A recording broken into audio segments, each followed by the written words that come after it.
यो ब्रह्माणं विदधाति पूर्वं यो वै वेदांश प्रणोति तस्मै तम्हा देवात्मबुद्धिं प्रकाशं मुमुक्षुर्वै ज्ञानमहं प्रपद्ये।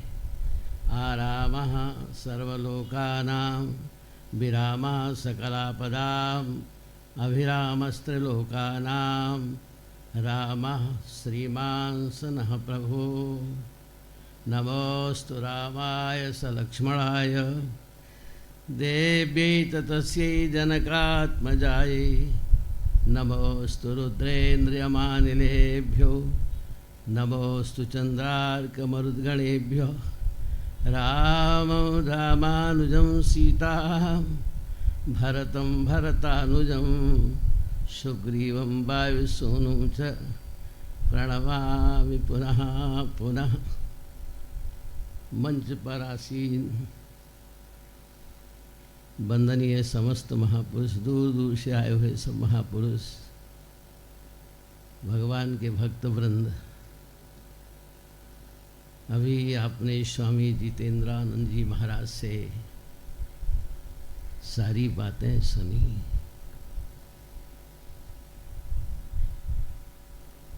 महाराज जी कह रहे थे मैं पहली बार केरल आया हूँ। मैंने कई बार दक्षिण से उत्तर, उत्तर से दक्षिण, पूर्व से पश्चिम समस्त राष्ट्रों को देखा है, समस्त प्रांतों को देखा है। मैं गया हूँ सभी जगह, लगभग बराबर मेरी यात्रा हुई है पूरे राष्ट्र में। मैं उस स्थान तक भी गया हूँ जहाँ 4 देशों की सीमाएं एक साथ में हैं। मुझे स्थिति परिस्थिति का ज्ञान सब प्रकार से है। माँ भारती के ऊपर संकट के बादल मंडरा रहे हैं। माँ भारती की आंखों में आंसू हैं। हमेशा हमेशा जब भी राष्ट्र पर संकट आया है, हमारा संत समाज ही आगे आया है, हमेशा हमेशा। अभी आपने महाराज श्री के द्वारा सब कुछ सुना। हमें कोई भेद नहीं है, हम सब एक हैं, सारा संत समाज एक है। और देखिए समय भी आ चुका है, हम इसी तरह भेदभाव में पड़े रहेंगे। यह बात दक्षिण में बहुत थी। दक्षिण में प्रायः जिसे आप अंत्यज कहते हैं चलते थे तो घंटी बजाते चलते थे, मेरी परछाई न पड़ जाए। और दुर्भाग्य बस क्या हुआ, वही तुम्हारे भाई दूर हो गए तुमसे, ईसाई बन गए और धर्मों में चले गए। और ये इसी का परिणाम है कि उत्तर में इतना ज़्यादा नहीं है, दक्षिण भारत में कस्बों की बात कौन कहे। छोटे छोटे गांव में ईसाई मिशनरियाँ, कॉन्वेंट स्कूल प्रभावित होते चले जा रहे हैं। जो आदि शंकराचार्य जी की जन्मभूमि है, कुछ महापुरुष लोग कुछ दिन पहले मुझसे कह रहे थे, आज शंकराचार्य जी महाराज की जन्मभूमि, जिसने पूरे देश का, जब कोई साधन नहीं था, पैदल चल करके उत्तर से दक्षिण, पूर्व से पश्चिम राष्ट्र की रक्षा के लिए, धर्म की रक्षा के लिए 4 पीठों की स्थापना की। सभी चारों शंकराचार्य मिलकर के जब भी धर्म के मर्यादा की बात आएगी आवाज़ उठाएंगे। लेकिन दुर्भाग्यवश जहाँ उनकी जन्मभूमि है वहीं ईसाईयत का प्रभाव बढ़ता जा रहा है। इसका एक कारण और है।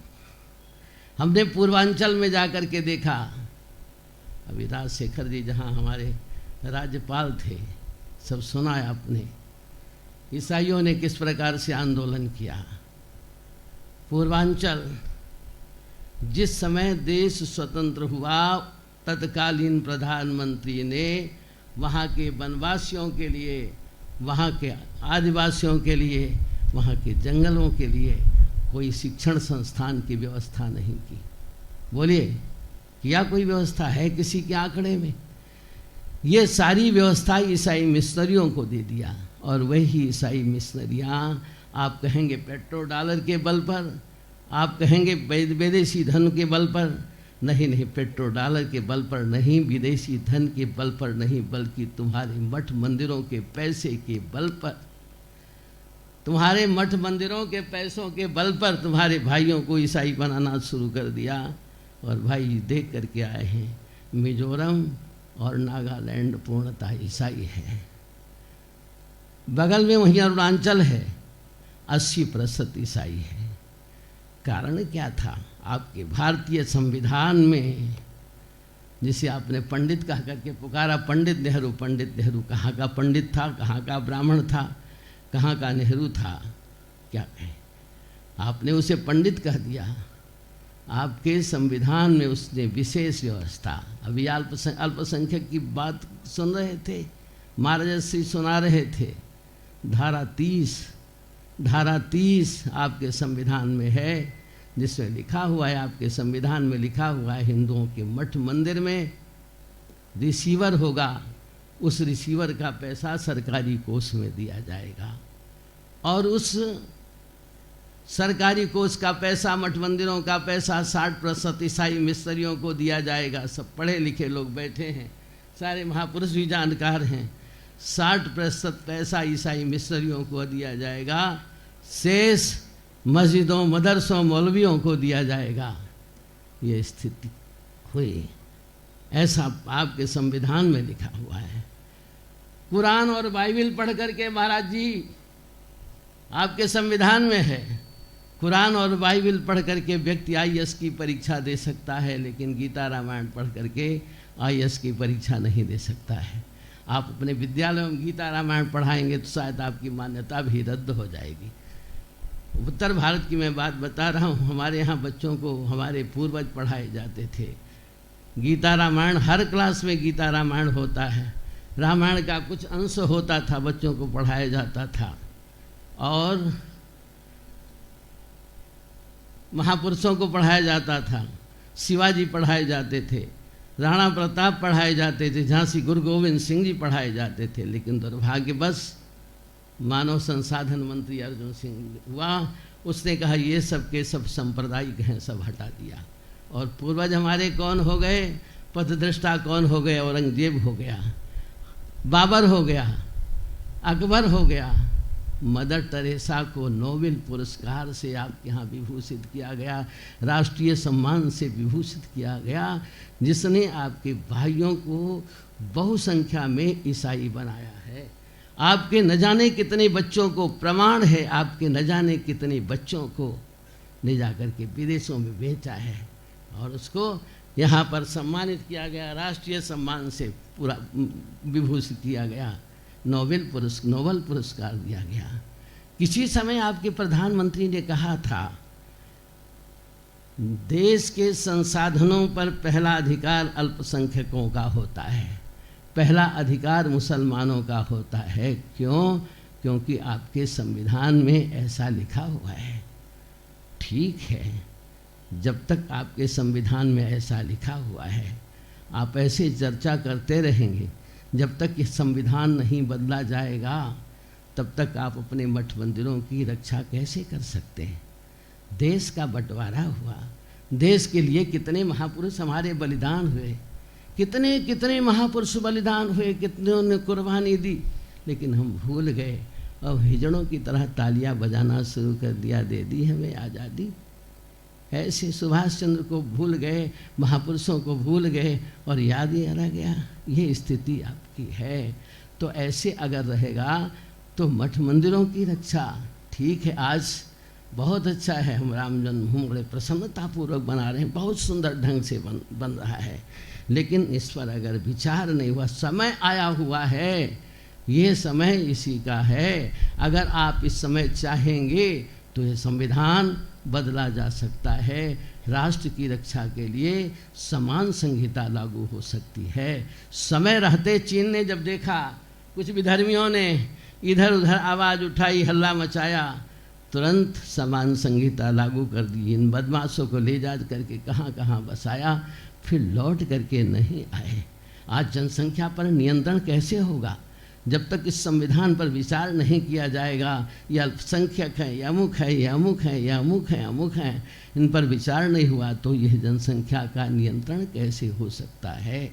राष्ट्र की रक्षा के लिए जनसंख्या नियंत्रण के लिए समान संहिता लागू होना चाहिए। यह संत महात्मा विचार करके सब आगे आवे। समय है, नहीं समय चला गया तो देख लीजिए, जिस विषमता के आधार पर देश का बंटवारा हुआ था, आज भी वो विषमता बढ़ती चली जा रही है। और केरल में कितना प्रतिशत हिंदू रह गया महाराज जी? कितना प्रतिशत? 10% हिंदू केरल में रह गया जी। हाँ जी, 50 से ये स्थिति है। बंगाल में देख रहे हैं आपके हिंदुओं की क्या स्थिति हो रही है, जगह जगह किस तरह से। इसलिए समय रहते ही हमें विचार करना है, सावधान हो जाना है। हम सभी एक हैं, सब संगठित हैं, सारे मतभेद को भूल करके इस मतभेद के कारण ही देखिए भगवान श्री राम का राज्याभिषेक होने लगा। विचार किया भगवान श्री राम जी ने, ऐसे राज्याभिषेक होगा तो वास्तव में राम राज्य की स्थापना नहीं हो पाएगी। राम राज्य सब नर करें परस्पर प्रीति, सब में आपस में प्रेम था, समता थी, कहीं भी द्वैत नहीं था। बैर न विग्रह आसन त्रासा, बैर विग्रह कहीं नहीं था। इसलिए राज्य को त्याग करके जंगल जाते हैं, और जंगल, जब तक जंगल राज समाप्त नहीं होगा तब तक राम राज्य की स्थापना नहीं हो सकती है। जंगल राज को समाप्त करने के लिए निषाद राज केवट, जिसके लिए कहा जासु छाह छुली सींचा, जिसकी परछाई पड़ने पर लोग अपने को अपवित्र मानते हैं, ऐसे निषाद राज केवट को अपनाया, पवित्र किया। महाराज जी गीधराज जटायु गीध अधम खगाम इस भोगी, पिता के समान गति दी।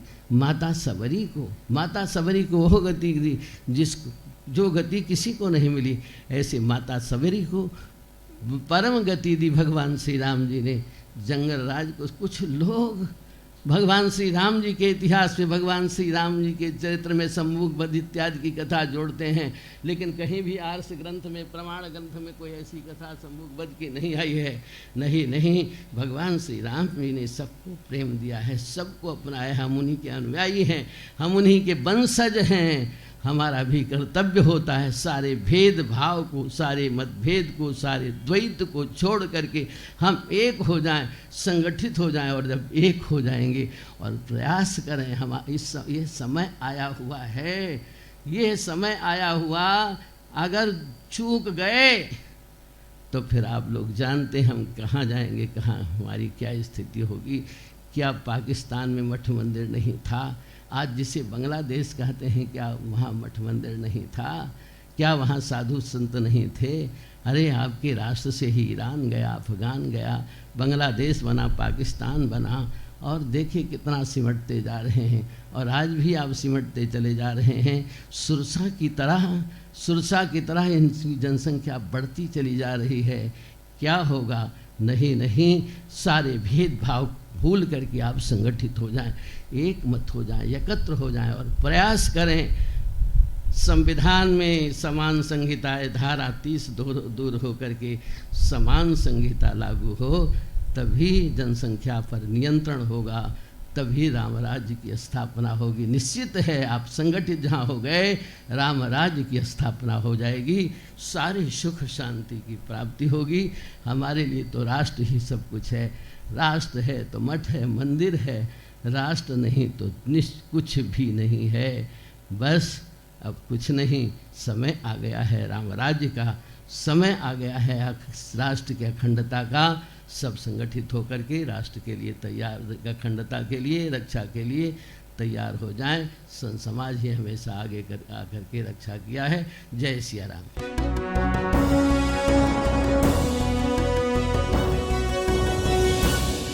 ചാനൽ സബ്സ്ക്രൈബ് ചെയ്യാത്തവർ ഉടൻ തന്നെ സബ്സ്ക്രൈബ് ചെയ്യുക. ബെൽ ഐക്കൺ കൂടി ക്ലിക്ക് ചെയ്താൽ ഞങ്ങൾ അപ്ലോഡ് ചെയ്യുന്ന വീഡിയോകളുടെ നോട്ടിഫിക്കേഷൻ ഉടൻ തന്നെ ലഭിക്കുന്നതായിരിക്കും.